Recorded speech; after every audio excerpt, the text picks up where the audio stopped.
ભાવનગરમાં તંત્રની ઢીલી નીતિથી 7 કલાક બાદ રેસ્ક્યુ કરાયું હતું। પાણીના પ્રવાહમાં શ્રદ્ધાળુઓની બસ ફસાઈ હતી। ભાવનગરના કોડિયાક ગામે પાણીના પ્રવાહમાં તમિલનાડુથી દર્શન માટે આવેલા શ્રદ્ધાળુઓની બસ માલેશ્રી નદીના પ્રવાહમાં ફસાઈ હતી। ફસાયેલા યાત્રિકોને તંત્રની ઢીલી નીતિને કારણે 7 કલાક બાદ રેસ્ક્યુ કરાયું હતું। ભાવનગરથી 22 કિલોમીટર દૂર આવેલ કોડિયાક ગામે નિષ્કલન મહાદેવનું મંદિર આવ્યું છે। અતિ પૌરાણિક અને આસ્થાનું કેન્દ્ર છે, જેને લઈને ભારતભરમાંથી લોકો દર્શન માટે આવે છે। ગઈકાલે તમિલનાડુથી 28 શ્રદ્ધાળુઓની બસ અહીં દર્શન માટે આવી હતી, પરંતુ દર્શને જતા પહેલા ગુંદી અને કોડિયાક ગામને જોડતો માળેશ્રી નદી પરનો પુલ પરથી પાણીના પ્રવાહમાં સાંજે 6 કલાકે ફસાઈ હતી। 3 દિવસની ભારેથી અતિ ભારે વરસાદની આગાહી હોવા છતાં ભાવનગરમાં એનડીઆરએફ કે એસડીઆરએફની ટીમ સ્ટેન્ડ બાય ન હતી અને અમરેલીથી ટીમ આવતા 4 કલાકની વાર લાગી હતી। તે પહેલા ફાયર ટીમ તેમજ કલેક્ટર પોલીસ કાફલો કોડિયાક પહોંચી ગયો હતો, પરંતુ તેમ છતાં કોઈ કામગીરી કરવામાં આવી ન હતી। અમરેલીની ટીમ આવી અને ગામ લોકોના સહયોગથી રાત્રિના 2 કલાકે રેસ્ક્યુ કરવામાં આવ્યું હતું। ભાવનગર જિલ્લા તંત્ર દ્વારા સ્ટેન્ડ બાયના નામે મીંડું હતું, ત્યારે આવી પરિસ્થિતિ ઊભી થવા પામી હતી। જો વરસાદના કારણે પ્રવાહ વધ્યો હોત તો 28 શ્રદ્ધાળુઓની જવાબદારી કોણે લીધી હોત, કે પછી રાજકોટ કે સુરતની જેમ કમિટી બનાવી ભીનું સંકેલી લેવામાં આવતું। જે કેસની ગુજરાતી સાથે હિરેન ભાયાણી, ભાવનગર। મહાદેવ અન્ય રાજ્યોમાંથી પણ દર્શનાર્થીઓ ખાસ કરીને ભાવનગરમાં આવે છે।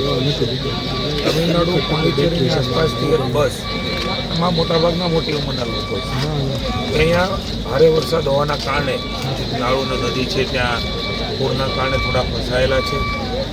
કલેક્ટરશ્રી, કમિશનરશ્રી, ડીએસપીશ્રી, માનનીય મુખ્યમંત્રી ભૂપેન્દ્રભાઈ પટેલે સીધા તંત્ર સાથે વાત કરી, મારી સાથે પણ સીધી વાત થઈ। એમને બધાને પહોંચીને મદદ કરવા માટેની એમણે સૂચનાઓના આદેશો આપ્યા છે।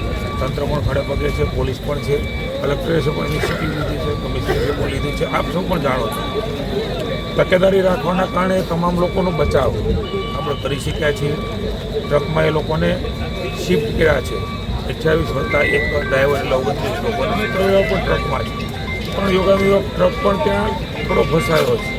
પણ પાણીનો પ્રવાહ ઉતાર ચઢાવ થઈ રહ્યો છે, પ્રવાહ થોડો વધ્યો છે, એટલે મોટી ટ્રેનથી પણ એ ટ્રક નીકળે એમ નથી। એટલે અહીંયા મોટી એક ટ્રક કે ડમ્પર જેવું મગાવીને એમને ખેંચવાનો પ્રયાસ છે, પણ આપણે સદનસીબે નિષ્કલંક મહાદેવ મંદિર આગળ એક બસ ફસાણીથી એ જે તામિલનાડુથી હતી અને 6 વાગે બસ ફસાણીથી અને રાત્રે 3:30 વાગે જે માણસો છે એ પોતપોતાની રીતે, એટલે કે ગ્રામજનોની મદદથી એ લોકો બહાર નીકળી ગયા।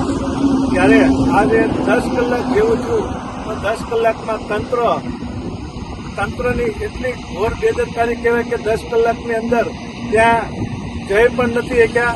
અમરેલીથી ટીમ આવતી હતી તો અમરેલીથી ટીમની રાહ જોવામાં આવી।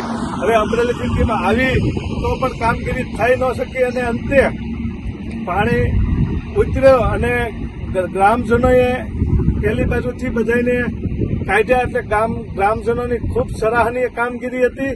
અને આવા સમયે આજે પોલીસ તંત્ર અને કલેક્ટર તંત્ર અને બધે સરકારી તંત્ર જે હોય એ બધા લોકો 6 વાગ્યાના ત્યાં હાજર હતા અને રાત્રે 3 વાગી ગયા, તો 3 વાગ્યા સુધીમાં એ લોકોની કોઈ પાણીની કે ભોજનની વ્યવસ્થા ન કરી અને સંયુક્ત નૈતિક માનવ અધિકાર સમિતિ દ્વારા એ નાસ્તાની અને પાણીની વ્યવસ્થા રાત્રે 1 વાગે પણ કરવામાં આવી।